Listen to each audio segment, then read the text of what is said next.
we have some exciting events happening here because Tim Shipman has just rushed down to the studio just to talk to us about his long read, which has just gone live on the Times and the Sunday Times website. Tim, good evening. Tell all. Hello. Well, I'm sitting across from you with my phone on loud, wondering whether we'll get a phone call saying that the Prime Minister has received the report into Nadhim Zahawi. That hasn't come yet. There's some people inside that building in Downing Street who are wondering whether it might. As time ticks by, it looks less likely that it will be today, but I think they certainly expect to see it either this weekend or very early next week. And I think they anticipate that this will all be dealt with certainly by the middle of the week. And I think if you speak to his ministerial colleagues and to quite a lot of people in government, there aren't many people who think he's going to survive this. The Prime Minister's had a degree of criticism for appearing to act quite slowly and, punting it all off to this ethics advisor when he could simply have made a decision himself. As your previous guest was saying, the rules are weak. These are only advisory sort of bodies and people, and ultimately the right to hire and fire ministers lies with the Prime Minister. And a lot of the long read is looking at Sunak, who will have been Prime Minister for 100 days on Thursday. How's he getting on? He had a big sort of meeting on Thursday at Chequers with his cabinet, sort of taking stock. There's a lot of people who think he's done quite well at closing down some of the sort of bigger problems with the economy and giving the Tories a few targets to aim for over the next year. But they're a long way behind in the polls. They're not overly optimistic. And some of his handling of this affair makes people think that he's a little bit passive and hasn't quite got to grips with the sort of robust ruthlessness that you need in that job. Stay with us, Tim. So really interesting intel there from Tim Shipman that it looks like it's kind of over for Nadhim Zahawi. Caroline Slowcock, do you think that's going to happen? Do you think that will help restore a bit of credibility for Rishi Sunak, who has had a lot of criticism for kind of hanging back a bit on this story? Yes, I think it will help. I think it should have happened earlier. He should have. The facts are pretty clear with Nadhim Zahawi. He had a penalty when he was Chancellor. He didn't. He denied that there was an investigation going on and he threatened libel.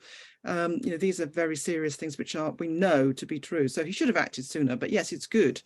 And I think when it comes to enforcing these standards, there's no substitute for strong, principled leadership, demonstrating the qualities which Rishi Sunak has talked about so much, and he's looked a bit weak. So, that's good.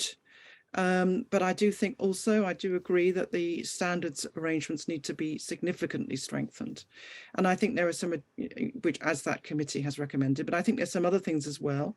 For example, I think every minister should be publishing whether they have offshore trusts or family members have close family members have offshore trusts. And I actually think there's a case for moving the propriety and ethics team out of government and into a more independent function, rather like the National Audit Commission. Okay.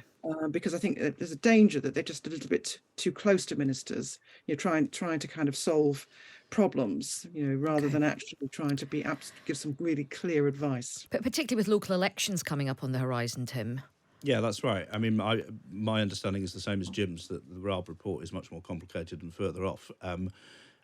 What there is in my long read, if people go and have a look at that, is a more detailed explanation as to quite how Nadhim Zahawi seems to have slipped through the gaps, and it does suggest that the proprietary and ethics team do not have the powers they need to demand the information that they need. There was criticism in the week that Simon Case, the Cabinet Secretary, maybe had misled Sunak or misled Liz Truss, both of whom say they didn't know about this. My understanding is that at the time that Zahawi became Chancellor, this is certainly the account you get from senior officials in Whitehall, at that point, Zahawi or his people were suggesting that they'd had some questions from HMRC, but they didn't believe it was an investigation. And by the time he got round to being appointed by Sunak, there was no outstanding investigation. It had all been finished. He'd paid his penalty. And so HMRC did not then tell Proprietary and Ethics that there was a problem, or that there had been a problem, or what that problem was,